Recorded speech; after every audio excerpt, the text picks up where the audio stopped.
just out feeding the chickens, giving them all of our scraps, some fermented milk left over from yogurt making. This last batch of yogurt that I made came out very liquidy, so I just strained it out and fed it to the chickens. The chickens love old milk, and I also have some sitting on the counter to culture a little bit for them. They're really gonna love that in a few days as well.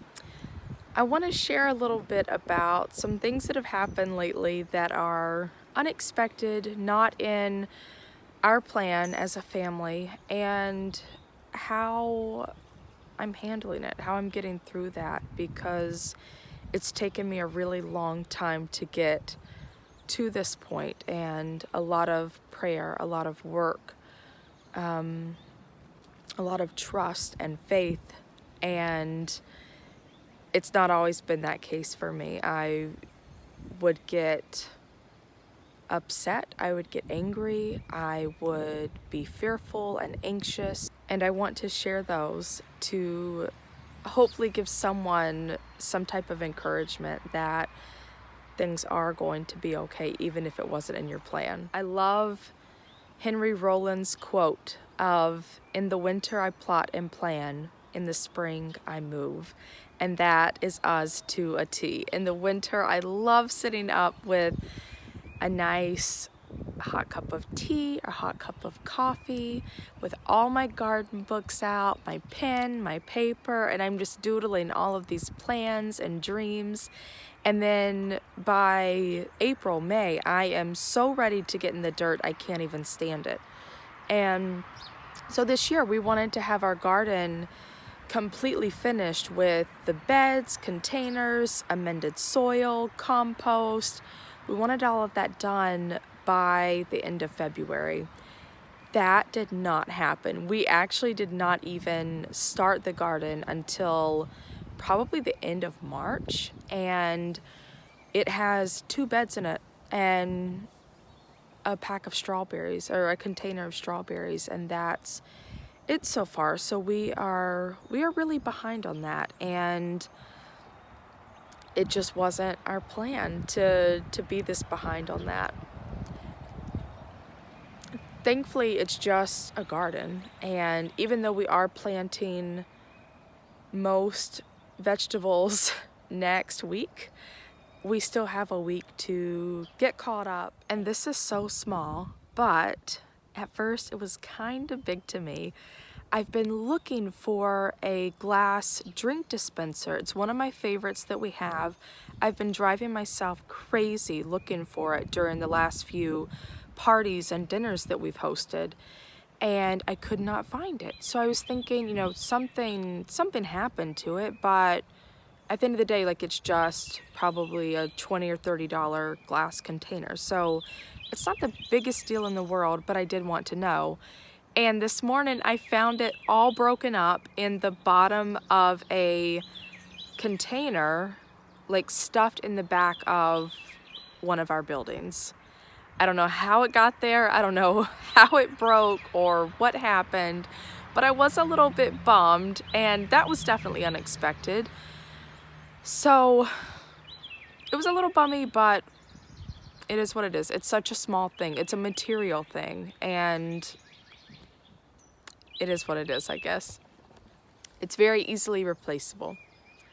And the big thing, a few days ago, while my mom was visiting, my car decided not to work. My vehicle breaking down was definitely a big, unexpected event. And I feel like in the past I would have just gotten so worried, like so anxious over how are we gonna pay for this, or it's got to be the biggest thing in the world, like the most expensive thing, and I'm not gonna have a car for forever. Like all these thoughts would just consume me, and I wouldn't be able to even enjoy the moment, just the present moment. I wouldn't be able to enjoy the sunlight today, or my kids laughing, things like that, which I would feel even worse about, and just get myself into this really awful cycle that was really hard to break.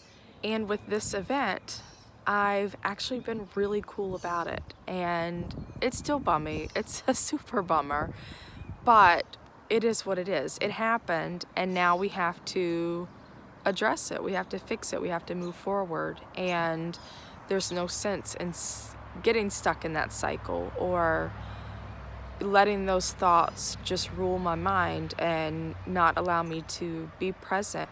That just wasn't always the case. As a Christian, I believe in God's sovereignty. I believe in His timing. I believe in His provision. And once the car broke down, I went to God in prayer and just asked Him, you know, this is what's happening. You already know this, but I'm asking you, please just provide, like, whatever it is that we need to get this fixed, whatever it is that we need to move forward with this and sustain our family in that way, please provide it. And I believe that He is going to fully provide whatever we need. And even if He doesn't, God is still sovereign, and I'm still choosing to believe in that. It's really cool to see my growth as a Christian move from a place of fear to a place of faith, just solid, sound faith. I'll keep you updated with the car, and I'll keep you updated if I get a new glass dispenser, and as well as the garden. That's my focus today. Once the grass dries up, I definitely want to get out here and mow. I want to be planting within the next 2 weeks, so the garden is top priority. I'm sharing all of this to encourage you that this place is not our home. This is just a small experience, a temporary pleasure, and in the bigger picture, we really are here for such a short time. And the bigger things, even though they may be big things, even though they may hurt or they may give us anxiety or stress or any of those range of emotions, it is just temporary, and they are just material things at the end of the day. I'm choosing to look at what I do have, and I have my husband and my children. We're all healthy, and we're warm, and we're fed, and we're loved, and what more could I want? A car is nothing at that point. A glass jar is nothing at that point. Even gardening, if I never get my hands in the soil this whole season, that's nothing compared to the riches that I already do have. And so I do want to encourage you to look through that lens of this is just temporary, they're just material items, and focus on each other and your family, your health.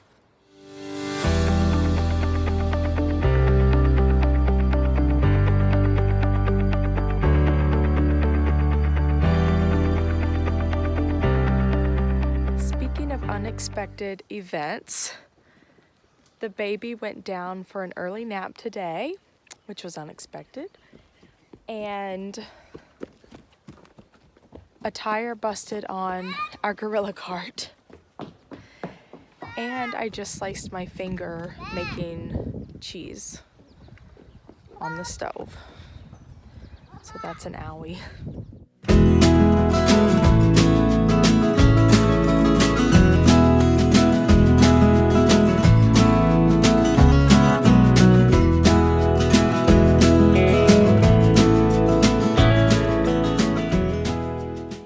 Has been so crazy here, so everything's just blown over, but I am setting out the plant starts today. I've been setting them out for a little bit each day to harden off, and hardening off is super important if you're planting your seeds indoors, or if you're starting them indoors.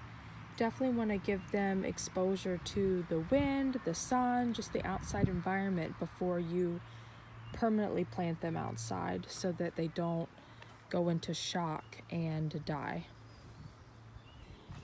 It's still pretty overcast and wet out here, so I'm not getting around to mowing just yet, but I did come check on the peas boys planted all of these, so some of them came, some of the seeds came up. I'm trying to find them yet. Some of the seeds came up out of the ground, so I'm just gonna push those back in. Look, there's a sprout. If I can find it. Right there. And some more over here. Yeah, baby sprout right there. Right there. So we planted peas from that post all the way to this post. Yep, some more sprouts right there. Look at those, all the babies. It's like this one came up, so I'm just gonna tuck that in a little bit. Yep, there we go. One right there. Our strawberries are blooming. Look at those flowers. So every time you see a flower, that's where you've got a strawberry coming in. Pick out some of these. And look how full this bleeding heart is. These are one of my favorite spring flowers. They are so beautiful.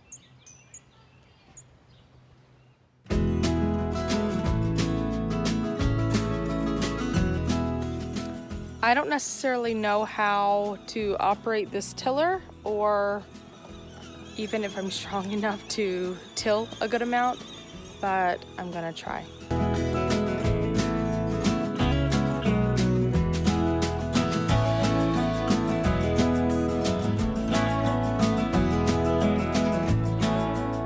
We are in the process of creating a new compost pile. We are actually moving it to the back corner of our garden. So that way, whenever it comes time to put it on the soil, we don't have to move it that far.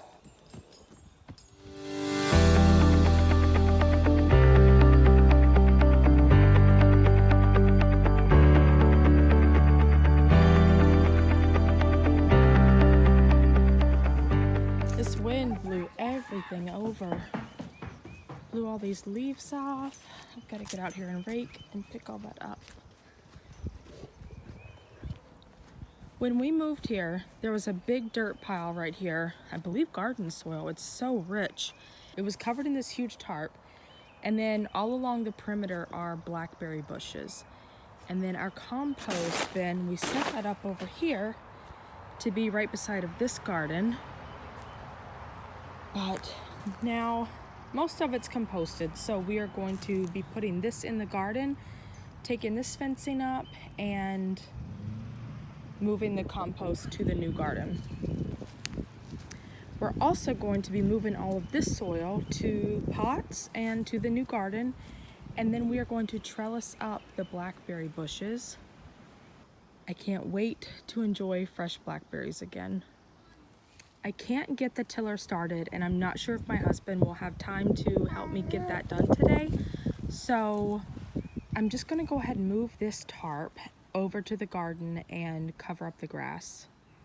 Hopefully that'll help it die down a little bit, and then maybe Saturday we can get in there and till it up. I would really like to order a silage tarp to cover the grass in the garden, to kill the grass, the perennial plants, and to create this beautiful garden soil, but we really don't have time for that, and we already have this tarp. Even though it is torn up a little bit, it will definitely work for this year. So we're going to reduce, reuse, recycle today. So the big tarp covering the soil mound ended up being a pool cover, and it's round, so it doesn't get the edges, but that's our compost pile, so that's fine if we don't get that covered up. And then we've got that section back there. And then I did find these two little tarps, and every little bit helps, right? So I laid these down, and hopefully in the next few days we can pick them up, we can till really well, and then get the whole garden from the beds to the fence covered.